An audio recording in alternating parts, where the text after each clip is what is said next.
The Ottawa Senators have traded forward Connor Brown to Washington. We'll discuss why this deal happened and the return coming up next.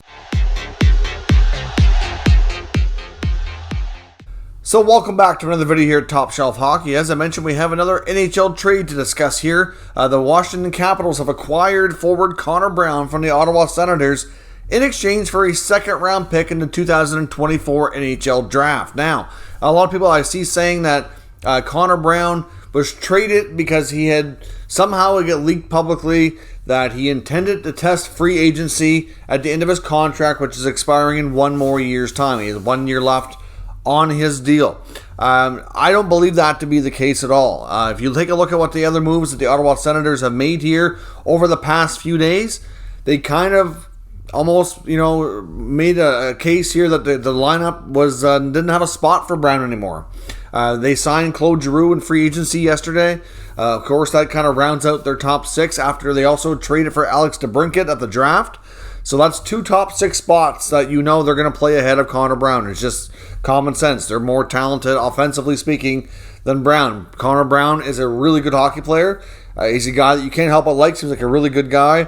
Really fast skater, good on the PK, good role player. He can be a 20-goal scorer. I find sometimes his hands can't catch up to his feet a lot, so sometimes you'd like to see more finish because he's really good at getting open, getting breakaways, especially dangerous shorthanded, but he doesn't always bury his chances as much as you think he should, and it's just that little piece at the end that he's missing to round out his game. Otherwise, he'd be a more prolific scorer in the NHL. So for the most part, he's a third-line player. He's been elevated to play second-line duty a lot in Ottawa due to a combination of injuries or just having a weaker lineup the past couple of years as they've been going through this rebuild and their younger players have been developing. But obviously, Pierre Dorion and the Sens management crew and ownership have decided it's time to take a big leap forward here, and they're bringing in some top-tier talent to play with those real solid young core guys that they've been building around over the past couple seasons. So when you have a top six of Josh Norris, Brady Tkachuk, Drake Batherson, you got your top line from last year all returning, and then you have a new second line of Timmy Stützle, Alex DeBrincat, and Claude Giroux. Well, where's Connor Brown going to play? Well, you put him on your third line? Well, there's a problem there too. They have Shane Pinto as your third line center. Of course, Brown's not a center anyway. And you have young speedsters Alex Formenton and Matthew Joseph, who you just acquired for the Nick Paul trade from Tampa.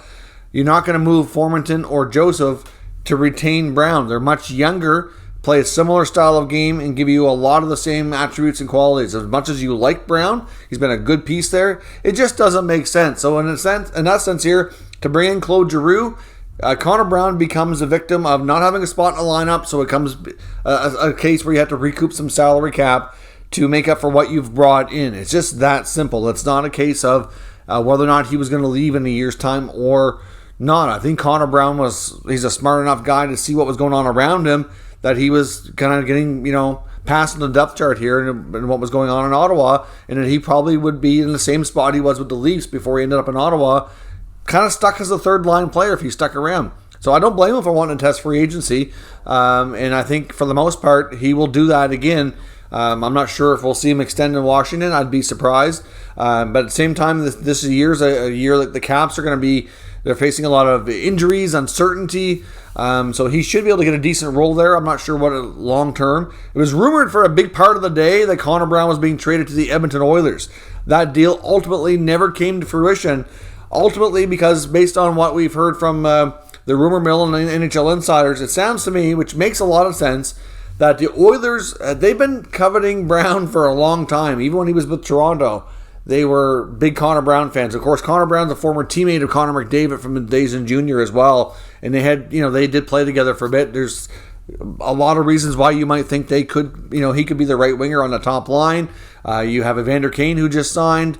McDavid, Brown, Kane could be a phenomenal line. That puts, Draisaitl on your second line with like Nuge or Yamamoto. Like you could really put Brown in a variety of spots in Edmonton. I understand why they like him. But the problem was it sounded like they really wanted Ottawa to take Jesse Puljujarvi in return.